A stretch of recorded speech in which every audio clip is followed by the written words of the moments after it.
I'm at the bare knuckle press conference that's going to be going on right over here. Just saw Raw Colt, just saw Perry. Might have to get up and walk out on you guys at some point.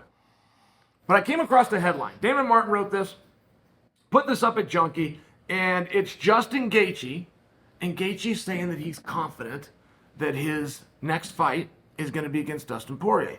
Gaethje then says, but a lot of people near Poirier are telling me that he won't accept it. All right, hold on. Hold on. Is that the right move?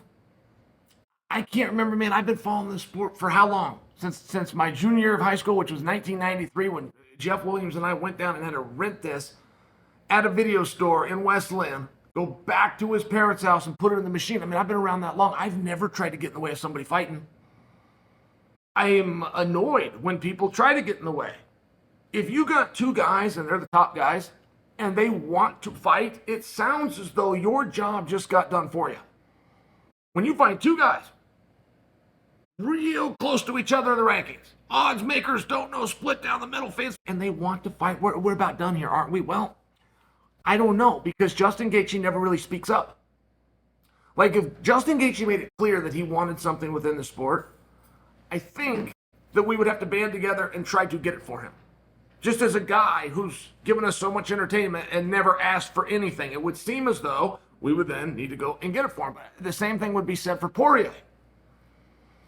Now, that's going to be a bludgeoning of a lifetime.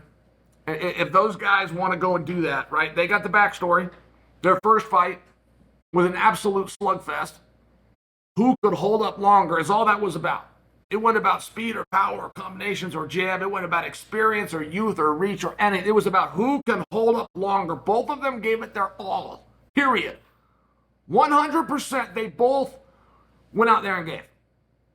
Poirier ends up winning, so what, that stayed with Gaethje? I guess. I didn't know that. I don't think you guys knew that.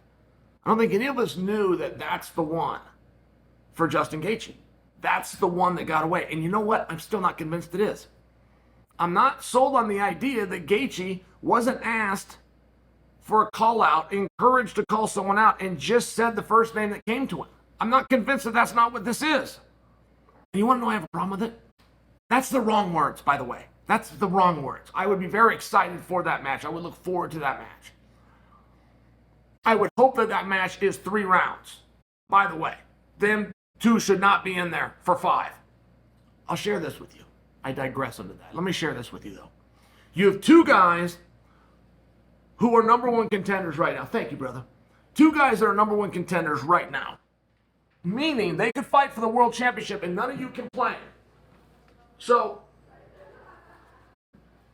how many times can you say that? Who can you say that about? Colby Covington is a number 1 contender right now. He's been a number 1 contender for 3 years. It finally gets announced by the organization, the one people that wouldn't announce that he was getting this, and now it's being pushed back by the opponent himself. I mean, it's one of those things. This is the way title fights work.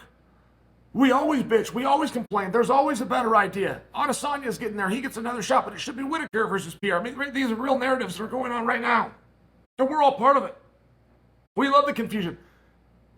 You could put Gaethje or Poirier in a world title fight right now. It's not as though Islam has an opponent. We all keep forgetting that.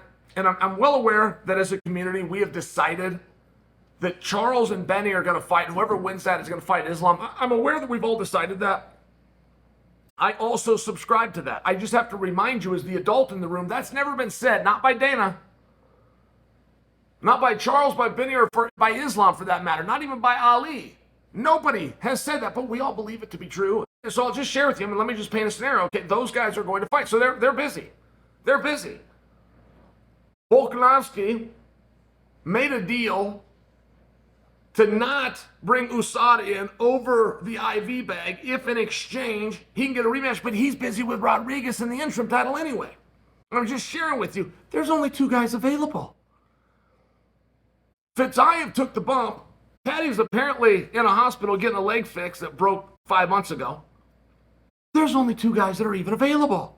So quite literally, if you find out that Islam's getting a match and the Charles Benny thing isn't it, which has never been named as, okay, great. Who do you want him to fight? Well, he could fight Poirier. Nobody would complain. They could break into Sports Center right now. Nobody's going to say that's the wrong match. Or he could fight Gaethje, who's coming off a big win over Fitziah, right? It's one of those situations. So why we're putting those guys together, the only thing that we gain if we put them together is we eliminate one.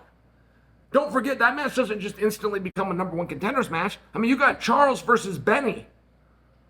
The guy that was just the champion versus the guy who's beaten the 8 men in front of him. And that isn't even announced as a number one contenders match. So we're going to go take Gaethje and Poirier.